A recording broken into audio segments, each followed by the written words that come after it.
solution pour na biso zami balete et songa to le kananzela dialogue mais dialogue un peu salema il faut mokonzambo kandima tant qu'andimite kimia kozonga te tant qu'andimite kimia kozonga te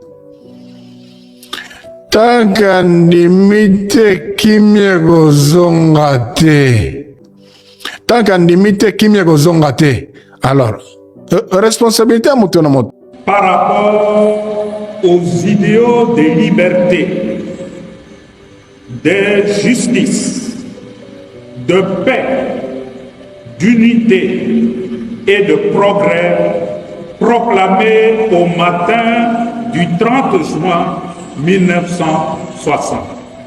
Où en sommes-nous aujourd'hui? Qu'avons-nous fait de cette terre abondamment bénie par Dieu? 66 ans après, la RDC devrait compter parmi les principales forces de développement du continent africain. Et regardons la réalité. Le constat est sans appel. Après 66 ans d'indépendance, nous avons collectivement échoué.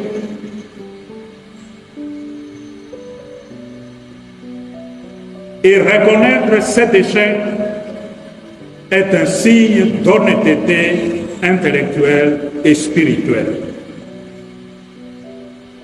Nous avons lamentablement échoué.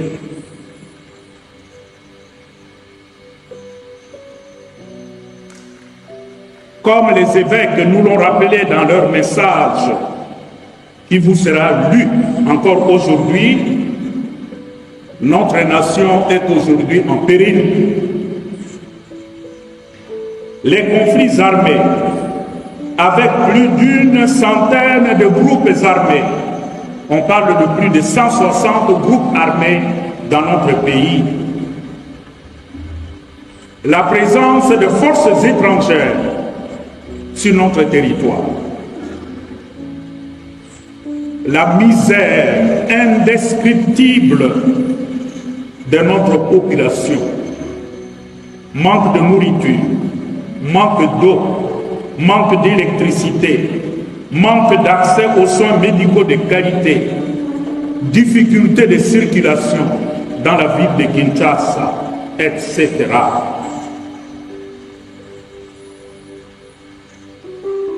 L'occupation d'une partie de notre territoire par des pays voisins, soit avec l'accord du gouvernement congolais, soit par la force. Vienangai ambongo na vienanga chole nazongela bango to betama masolo lobby ezaki le 30 oyo mboka na biso et célébraki anniversaire ya accession na yango na indépendance biso tout tozaki na ambiance wana ya fête na biso ya indépendance. C'était un moment pour nous de réflexion. Touti wapi, toza wapi, tozo kende wapi. C'est ça. Alors, pour quelques-uns, bazwaki yango lokola occasion ya ko régler ba compte na bango na régime ya Félix Antoine Tshisekedi, ya ko mettre en exergue haine viscérale na bango ou baza nango contre l'individu Félix Tshisekedi. Alors, bisope tokende musika te tokozongela bango. Na bino ba vidéo au bolandi na début ya émission oyo autour ya ba propos ya ba prêtre wana nde na obeta masolo nazo bandana vidéo ya Ambongo. Je crois que bolandi intervention ya Ambongo nazuka mo extrait aluma kamobele to banda ko décortiquer ngo muke aluma kamobele la kati to bando décortiquer ngo muke awa nazwina nu mwandambu o nazwana nde to beta masolo nango sikoyo nazo répondre cardinal Ambongo coup sur coup biso na bango to kindaga ndenge wana bazona discours ya diversion biso pe tozo ya pona kozongisa bango na nzela na bango na peuple congolais o bango bazolinga ko dérouter tozongisa bango tout na nzela comme ça tout évoluer. Mais la première des choses à retenir en cette occurrence, c'est que dossier ya Ambongo, page ya Ambongo, nous devons normalement la tourner. Nous devons tourner la page Ambongo dans ce pays.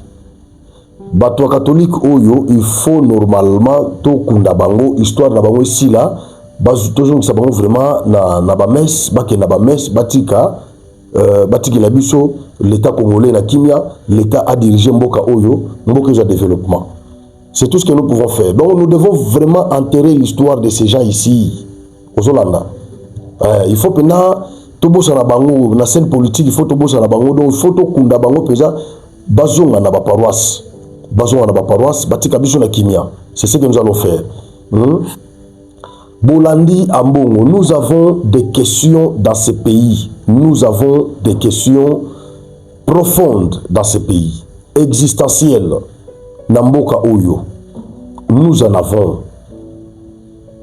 Congolais nyonso Oyo, à cause de parole, Namboka opona kobeta masolo ya agression, kobeta masolo ya situation sécuritaire ya mboka na biso.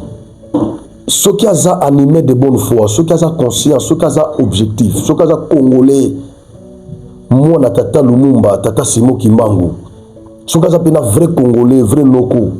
Ce qui a souci, Yamboka Oyo, a qui jamais contenir discours naïe du début jusqu'à la fin, sans condamner agression, agresseur et en les citant nommément. Non. Nazol ba bien awa Congolais nyonso oyaza moi na tata Lumumba. A eu occasion moko boye na plateau de télévision, na chérie à église, ba invité quelque part na colloque moko bo tout ça. Abandi kobeta masolo ya situation sécuritaire ya mboka na biso. Akoki jamais kobanda du début jusqu'à la fin sans que atanga ne serait-ce qu'une fois kombo ya agresseur ya mboka na biso. Avant nous to décrier situation économique, sociale na biso, politique na biso. Oyo eza conséquence ya situation sécuritaire na biso. Parce que dans le soki Congo ezalaka agressé te. Aou lelo bazotanga plus de 3 décennies. Oyo mboka oyo eza agressé. Soki Congo ezalaka agressé te. Soki to konetraka na mboko ba CNDP, ba RCD, Goma KML, tous ces machins, soki to konetraka na mboko te. Soutenu par le Rwanda, par tous ces pays là voisins. Mboka na biso oyo elingaki ezala ndenge Ambongo à décrire yango lobité. Description yoso ya saliwana. Il y a RDC depuis l'accession de notre pays à l'indépendance en 1960 jusqu'à ce jour. Soki agression ezalaka te. Mboka na biso elingi ezala ndenge eza boye te. Ambongo alingaka décrire yango ndenge décrire yango lobité. Nous devons retenir ça. Tout ce que Ambongo a dit, lobby, non soya lobby, et sa conséquence, il y a Oyo Bazo Salabiso, na Est complicité, il y a ba pays voisins, ba Congolais, Moussous, le Kola, Bambongo, ba Cholé, Banane, tout ça, ba Yebi, ou ba Nabutu, complicité, na bango, ba impérialiste, yango anande. Ebemi Congo na niveau oyo yake lelo Ambongo atelema na cher na bango na mes pour a décrire Congo na nenga sale alobe ngwana. Vous voyez, voilà pourquoi na bisibino Congolais nyonso il y a vrai, véritable akoki jamais cause parole du début jusqu'à la fin sans que atanga agresseur ya Congo, sans que attendre vraiment agresseur, pas seulement qu'autant mais condamné. Parce que au milieu vous n'allez pas me dire que ce qui est le 4 murs, 4 coins. Non, il y a paroisse non. Tous le belango lelo, bakolo belango partout, bakolo le discours wana même dans les médias internationaux. C'est-à-dire ekoyo kama. Donc c'était une bonne occasion pour Ambongo ko condamner autant agresseur, pe ko condamner yi. Osomona kosengela yepe sanction. Vous voyez, pour soutenir l'effort il y a gouvernement pour la cause ça qui mène à est. Ambongo a raté les sous occasion. Voilà pourquoi à Pesibiso place iko na minute ya Pesibiso occasion ya koyela ye match na biso to betaki awa na Ouzbékistan. To gagner Ouzbékistan. Ambiance ezaki na Goma. Cardinal Ambongo ye al amonaki yango te po bango bamonaka biloko wana te. Est-ce que bosi boyoka bango nesika bazokumisa Tshisekedi, nesika bakongolais bazo vénérer ba effort ya Félix? Est-ce que bosi bomona catholique batu ya 5 wana ba reconnaître yango na ba discours na bango? Non. Balekisaka ngo ndenge wana inaperçu. Bango bazo ke nikopona kaka esika ezotambola mwa bien te nde place bango bazo telemela sikoyo pour ba présenter na monde. Mais oyo ezotambola ya malamu oyo salema bazo tanga ngote. Voilà pourquoi biso to croiraka na bato wana te.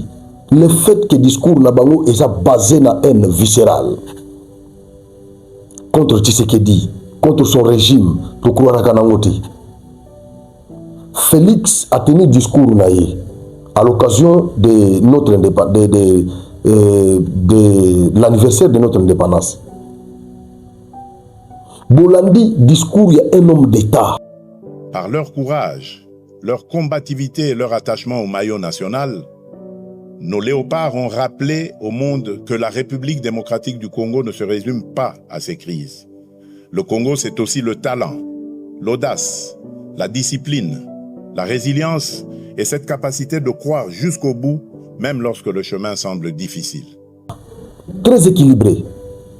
À s'attaquer, na ba Congolo, ya Katité, tout ça. Il a parlé, bah opposant, bah me retrouver, bah opposant. Oh, moi j'ai causé avec beaucoup d'opposants. Après le discours, il y a Fachi. Na sona ba opposant Ebele, bah opposant Moussous farouche. Donc sona bango, on sentir que Moussous bazo reconnaître impartialité où Félix a manifesté qui na discours na Yohana. Pas reconnaître que non, bah opposant bah me retrouver.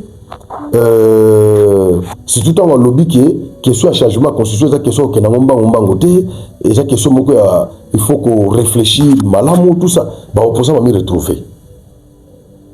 Monsieur va bien dans le téléphone Franck Moni qui est chef de l'État à contredire Bino vous a pressé mais il a compris que c'est question que moi j'étais très content. Donc avec Bino Mogoya Koto va me retrouver bah baza quand même conscient bah opposant au baza conscient bah comprendre que Félix a soutenir pe mouké opinion na bango bon bah biso pe bato to soutenir yango to comprendre que a soutenir pe opinion na biso. C'est ça un homme d'État, c'est ça un homme d'État. Mais à Mbongo vous sentez que c'est un opposant farouche au régime, un opposant farouche au régime.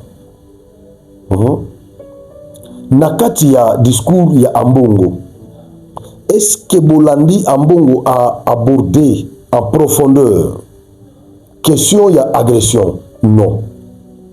Non. Est-ce que Bolandi Ambongo a condamné explicitement présence ya ba troupe rwandaise na Congo? Non. Na langage na atie bango nyonso na nzungu moko. Donc les troupes étrangères invitées et non invitées atie bango nyonso na nzungu moko. Vous voyez, langage na ye ezalaki vraiment ambigu. Ezalaki ambigu.